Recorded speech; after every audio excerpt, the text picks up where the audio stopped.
35 पे। 35 first set. Warm up किसने किया? 22.5 पे। वार्म अप हमने किया 22.5 से और पहला सेट मारेंगे 35।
Second set 40 kg dumbbell test. आज 12 से 15 का रेप रेंज देखते हैं 40 kg में। लास्ट टाइम 8 से 10 किया था।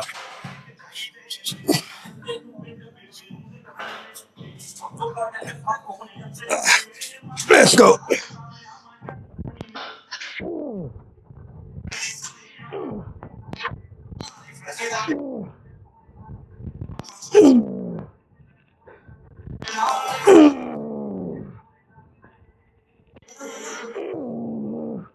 Oh.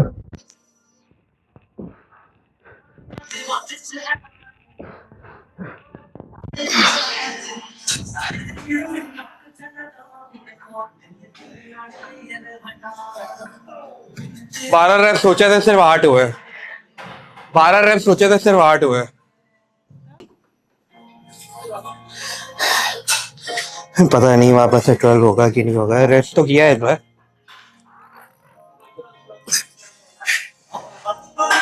One, two,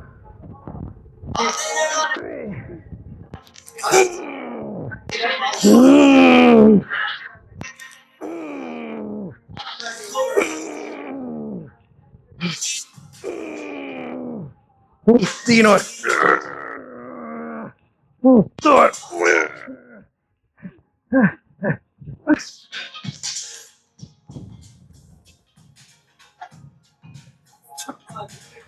आखिरी में लास्ट में दे दिया सपोर्ट। आज 12 मुझे लग रहा है कि मैं कर देता। नहीं कर पाता। सपोर्ट की जरूरत नहीं थी। आपसे कभी जरूरत नहीं थी।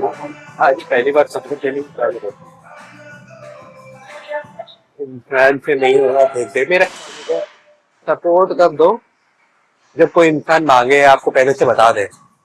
अगर आपको कोई नहीं बता रहा सपोर्ट चाहिए तो फिर क्या नीड है सपोर्ट देने की।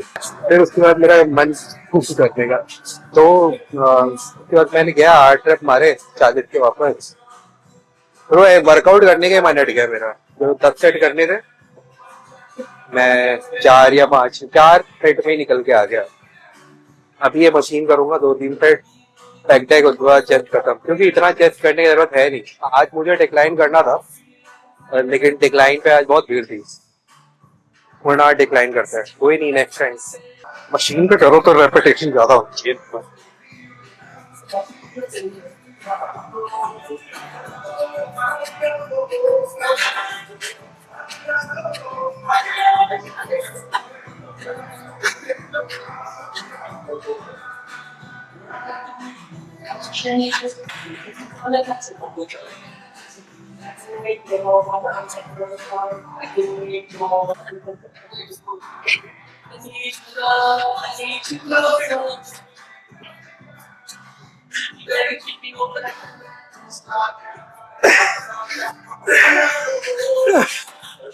Let's do a drop it. 50 पे करा हुआ 50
6, 7, 8, 9, 10, 11, 12, 13, 14, 17 over 19, 20,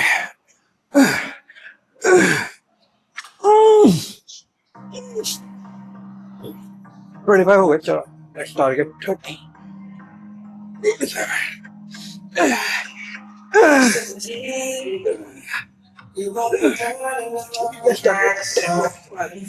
2, 3,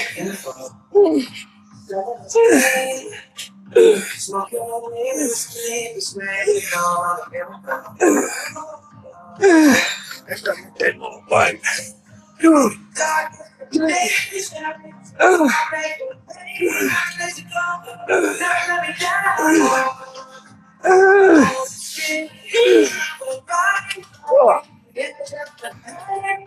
मैं जब अपने आप को एडिट के टाइम देखता हूँ कि जब मैं बैठता हूँ तो मेरा पेट बाहर है तो मेरे को और ज्यादा मोटिवेशन मिलता है कि मैं कट डाउन करूँ और ज्यादा कार्डियो करूँ और ज्यादा हैवी वेट उठाऊं जाके जिससे मसल और पंप दिखे।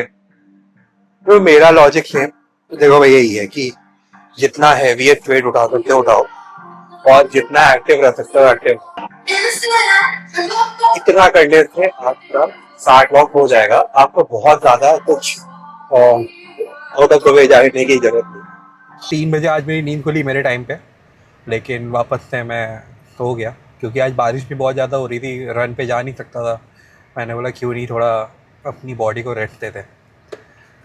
अगर रेस्ट नहीं देता तो आज फिर अपने आप को मैं पुश नहीं कर पाता। Rest is very important. हाँ, रेस्ट को मैं मैंडेटरी नहीं करता। 6 hours is more than sufficient for your body. 6 घंटे से ज़्यादा सोने का कोई मतलब है नहीं। लेकिन हाँ, कभी कभी जब आपको ऐसा लगे कि आपकी बॉडी रेस्ट मांग रही है, आपने अपनी बॉडी को पुश कर लिया है उस लिमिट तक, तो आप 2 घंटे 3 घंटे एक्स्ट्रा सो सकते हो। तो वही आज मैंने किया।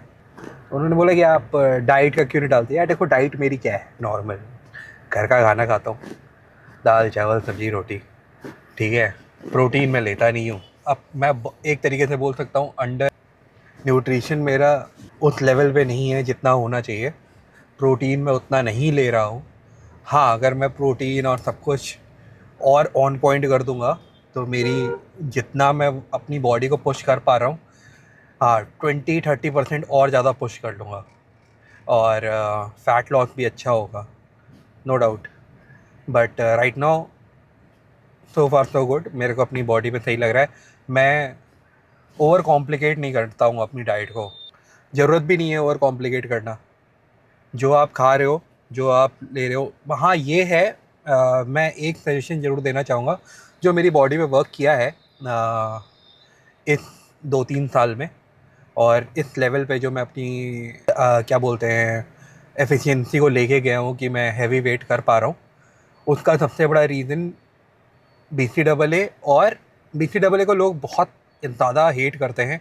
आप इंटरनेट पे जाएंगे, लोग बोलेंगे BCAA क्यों ले रहे हो, BCAA स्कैम, BCAA लेने से कुछ नहीं होता है। बट यार देखो, मेरे को रिजल्ट मिल रहा है, मुझे नहीं पता लोगों का क्या है, मेरे को रिजल्ट मिल रहा है। मैं BCAA प्लस इलेक्ट्रोलाइट्स लेता हूँ, पोटेशियम उसमें थोड़ा ज़्यादा होता है। मैंने एक सिंगल मिनरल है जो मैं कभी ज़िंदगी में ज़्यादा नहीं लेता था, और जब से मेरे को इस मिनरल के बारे में पता लगा है कि ये आपकी बॉडी के लिए, आपकी बॉडी बिल्डिंग जर्नी में, वैसे तो मुझे पता था, लेकिन ये आपकी बॉडी बिल्डिंग में इतना हेल्प करता है, मुझे अभी रिसेंटली पता लगा। 1 साल हुआ होगा, और जब से मैंने उसको लिया है बहुत अच्छा रिजल्ट आ रहा है। एक पोटेशियम, एक मैग्नीशियम ग्लाइसिनेट रात में, और एक क्रिएटिन। मतलब आपकी बॉडी ऐसी रिकवरी मोड पे जाएगी ना, आप सोच नहीं सकते। रात में आपको सिर्फ क्रिएटिन और मैग्नीशियम ग्लाइसिनेट पी लेना है, पी के सो जाना है। सुबह उठ के आपकी खतरनाक रिकवरी होगी, आप सोच नहीं सकते वैसी रिकवरी होगी। और इलेक्ट्रोलाइट्स बहुत ज़्यादा ज़रूरी है। इतना याद रखना, आपकी मसल्स 90% वाटर है। जितना ज़्यादा वाटर आप इंटेक कर रहे हो, जितना ज़्यादा आप इलेक्ट्रोलाइट्स इंटेक कर रहे हो, आपको कभी क्रैम्प्स नहीं होंगे। आप अपनी बॉडी को अलग ही लेवल पे पुश कर पाओगे। ये मैं कहीं पढ़ के नहीं बता रहा हूँ, ये बुकिश नॉलेज नहीं है, ये मेरा खुद का एक्सपीरियंस है। मेरा प्रोटीन सब गाते रहते हैं पूरी दुनिया में, मेरा प्रोटीन मुश्किल से 90 ग्राम जाता होगा, मुश्किल से, ठीक है।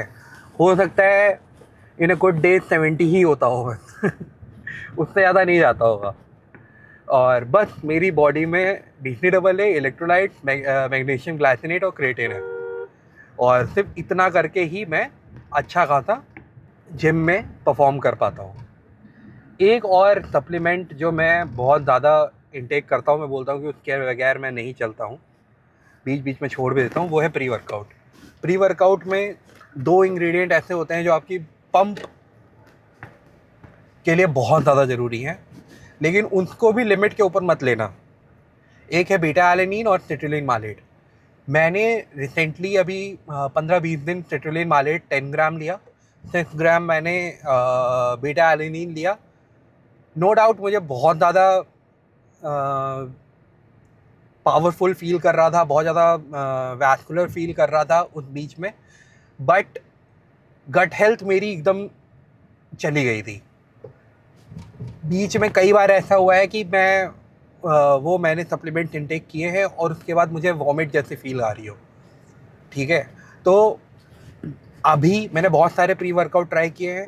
एक प्री वर्कआउट जो मैं अब कंसिस्टेंट रहने वाला हूँ उस पर, वो है ऑन का प्री वर्कआउट, जो सैशे में आता है। 600 700 के 15 सैशे आते हैं, ब्लिंकिट जेप्टो पे अवेलेबल है। वो मैंने ऑन का लेना शुरू किया है। बहुत मतलब बीच में छोड़ के मैंने दूसरे वाले प्री वर्कआउट पे किया था, जिसमें बीटा एलेनिन और सेट्रोलिन मालेट थोड़ा ज़्यादा था, लेकिन कोई नीड नहीं है, वो सफिशिएंट है उतना। वो प्री वर्कआउट बेस्ट है। और प्री वर्कआउट ही सब कुछ नहीं होता है। प्री वर्कआउट आपको हल्का सा पुश दे देगा, लेकिन उससे ज़्यादा इम्पोर्टेंट आपका ये है कि आपको अपनी बॉडी को पुश करना होगा। I am pro caffeine. मैं प्रो कैफ़ीन को बहुत ज़्यादा अच्छा मानता हूँ। मैं बिना कैफ़ीन के नहीं रह सकता, बोल सकते हो मैं एडिक्ट हूँ। हाँ, एक चीज़ मैंने अपनी बॉडी के साथ खिलवाड़ नहीं करता हूँ कि मैं सुबह उठते ही कैफ़ीन नहीं लेता हूँ। मैं सुबह उठते ही जो भी वर्कआउट है, रन है, कुछ भी है, वो मैं विदाउट कैफ़ीन जाके करता हूँ। सनलाइट लेता हूँ, खाना पीना खाता हूँ, पानी पीता हूँ। उसके बाद जब जिम जाता हूँ तभी मैं कैफ़ीन लेता हूँ। उसके अलावा मेरा कैफ़ीन, उससे पहले मैं कैफ़ीन बिल्कुल अपनी बॉडी में नहीं डालता। ये आपको ध्यान रखना है अगर आपको लंबे टाइम तक कैफ़ीन आप अपनी बॉडी में डाल सको, आप क्रैश ना हो और आपको रात में नींद भी अच्छी आ जाए। उठते ही कैफ़ीन ले लोगे तो फिर सस्टेन नहीं कर पाओगे। विद टाइम आप थोड़ा सा पूरे दिन में आप क्रैश हो जाओगे, 3 4 बजे तक क्रैश हो जाओगे। तो कोई रीज़न मतलब नहीं बनता है। ऐसे जो मैंने तरीका बताया, इस पर अगर आप कैफ़ीन लेते हो तो आप सस्टेन कर पाओगे। रात में आपको नींद भी अच्छी आएगी। क्योंकि एक कैफ़ीन का एक प्रॉब्लम है, जितना भी लोग बोलें कि यार 6 घंटे और 8 घंटे, मैं आपको सच बताऊं, 12 घंटे तक कैफ़ीन आपकी बॉडी में कहीं ना कहीं से प्रेजेंट रहता है। अगर आपका रात में सोने का ऐसा है कि आप 10 11 बजे सोते हो, तो आप मॉर्निंग में 9 साढ़े 9 10 बजे तक कैफ़ीन ले लो, ठीक है। 12 घंटे पहले ही कैफ़ीन इंटेक करना है। उसके बाद आप फिर उस 12 आवर्स के गैप में आप कैफ़ीन नहीं लोगे। अगर आप चाहते हो कि आपकी रिकवरी अच्छी हो, आपको नींद अच्छी आए, तो हमेशा कैफ़ीन को इतना टाइम लिमिट ज़रूर रखना, ठीक है। चलिए, आज का ज्ञान और आज का व्लॉग यहीं एंड करते, और कल आपको मिलते हैं। कल हम लोग बाइसेप और ट्राइसेप्स करेंगे।